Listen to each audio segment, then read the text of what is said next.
كواليس وحكايات فنية.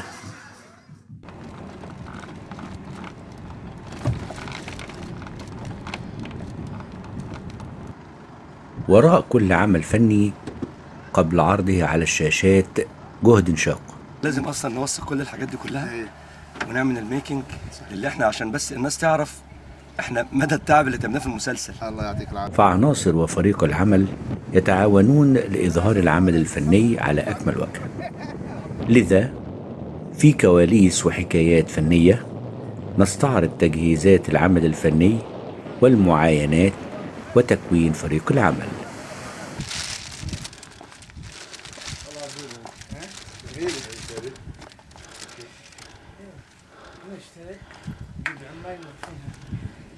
ومراحل التصوير وكواليسه، واختيار مواقع وأماكن للأحداث، وكيفية إعداد العمل ونسخته النهائية للعرض على الشاشات.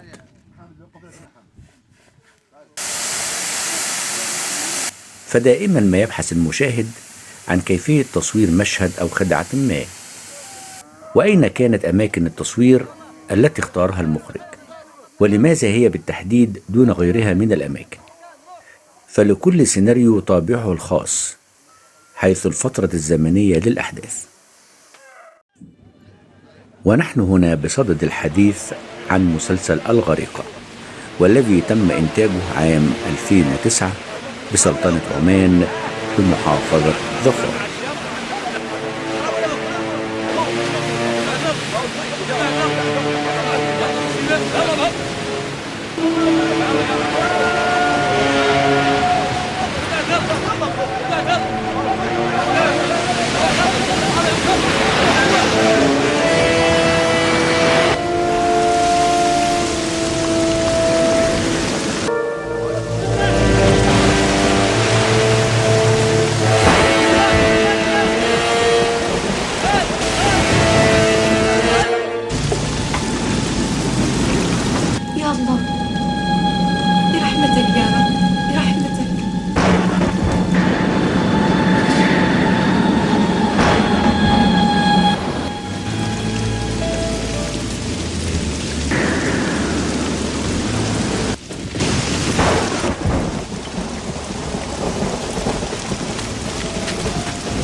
احسن روح صوب بر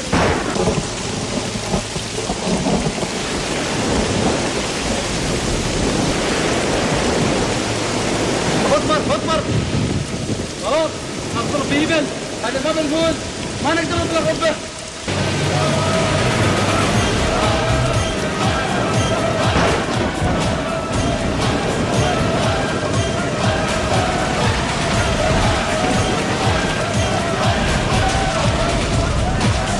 الغريقة.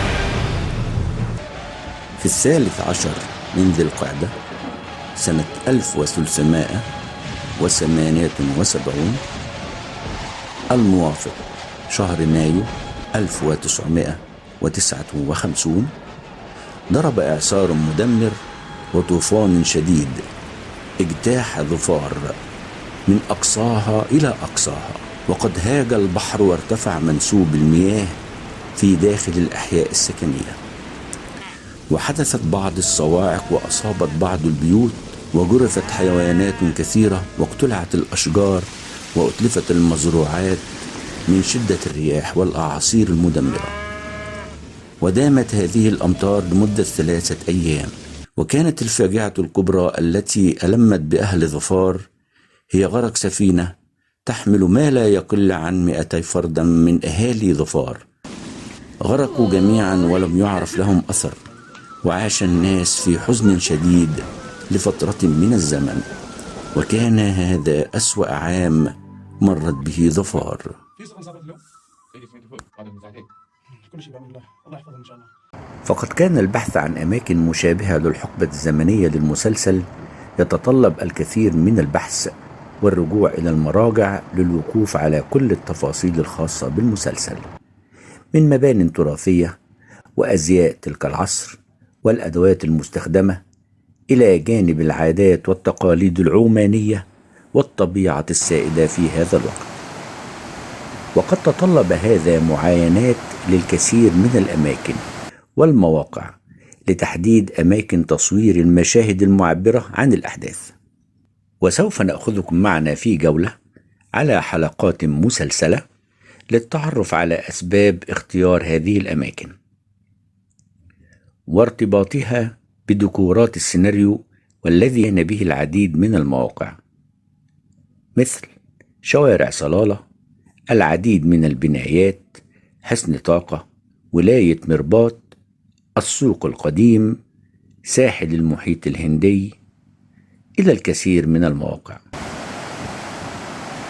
وتم تنفيذ الكثير من الخدع والمؤثرات التي تم تصويرها على الكروما، الخلفية الخضراء، في أماكن تم تحديدها، وذلك لدمجها مع ما تم تنفيذه من ديكورات تخيلية على أجهزة الخدع السينمائية وبرامج 3D، حتى يتم تنفيذ مشاهد لم يتوفر لها مواقع للتصوير، وذلك لعدم وجودها في الوقت الحالي، فتم الاستعاضة عنها بديكورات افتراضية. تابعوا معنا سلسلة حلقات كواليس وحكايات.